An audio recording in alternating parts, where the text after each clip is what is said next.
Okay, just want to do a little brief video. For Christmas, I was able to snag this DJI Inspire 2. Came with, of course, the remote, and then the Crystal Sky, the larger one. I think it's 7.5. And the guy I bought it from didn't mention it, but built inside their software, I believe it's the what would it be? I forget what it's called now. Haven't had a chance to use it, but it's when I plug it into the computer, everything's in there. It says it was the previous owner activated it, so I'm only assuming this guy had it early on because it does show that it was one of the first ones built in the first couple of years, I would say. And he hardly ever flew it. There's hardly anything on this thing. The only thing I noticed my first flight was it kind of drifted a little bit, and it was going to the right. As I was trying to fly it, I was flying it low, and it kind of had a tilt to it, and I was a little concerned about that, so kind of worried me because my Inspire 1 some years ago, as you can see, it made some noise, and I had a really nice camera at the time. This was probably about 4 years ago, maybe more. I was in the Sonora Desert, Arizona, of course, with all that sand and stuff, and flying it during the day, and even had a little brief thing with the Border Patrol. I think that was the day before, but and I think it was the sheriffs in that area, Pinal County. So, I mean, there was no issues with the drone. They were just talking about it because there's a hill over there that I guess the cartels used to use. But as I flew it that night, I heard a grinding noise, and before I could bring it down, it just fell out of the sky.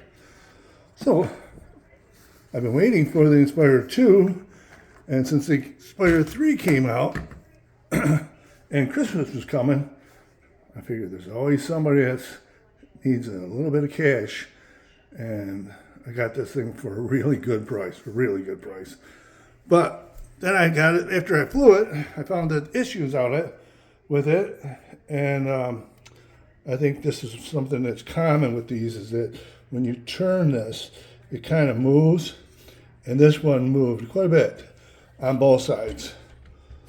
So as I moved these arms, they would move a little bit, So I did see a video, and somebody was talking about it, and in here, there's a screw, and then underneath it, when you take it apart, I think there's 6 screws altogether. I really don't like bending my legs either, so I'm going to be real careful with this. But this thing just pops off. You can see there's a, I forget what they call it. There's a little washer there. It just pops off, snap ring. It pops off, and then this comes out. I think there's a snap ring on both sides. This thing, arm pulls down, and then there's another screw. I think you can probably see it better on this side. And I actually put some glue in there just to keep it in there. I did Loctite also, but I covered it with glue, and that way I could see if it ever backs out. But I took that one out, and you gotta be careful because you don't want to strip that thing. So you don't have to take it all the way out, and then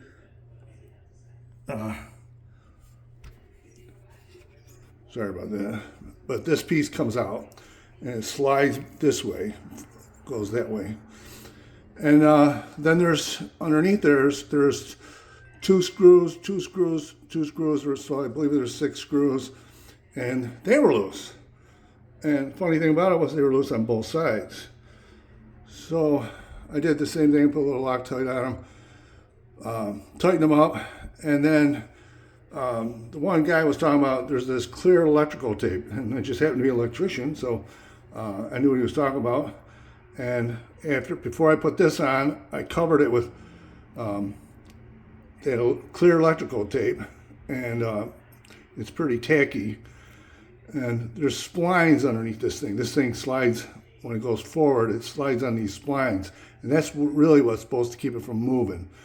So after I put it on there, got the 6 screws on this arm, and then on the arm down there, I tightened this back up, put this bracket back on. Same thing with this lock ring. Put that back on. And now these things are as tight as can be. I flew it, and it doesn't drift.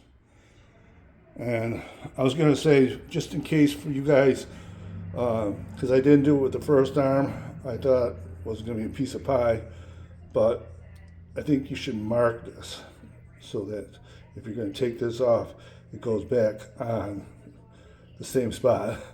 Because the first time I put it on, I'm assuming this thing should have been straight. These should have been straight up, and you can see they're at a little angle, and that's because you don't want this thing to hit that battery.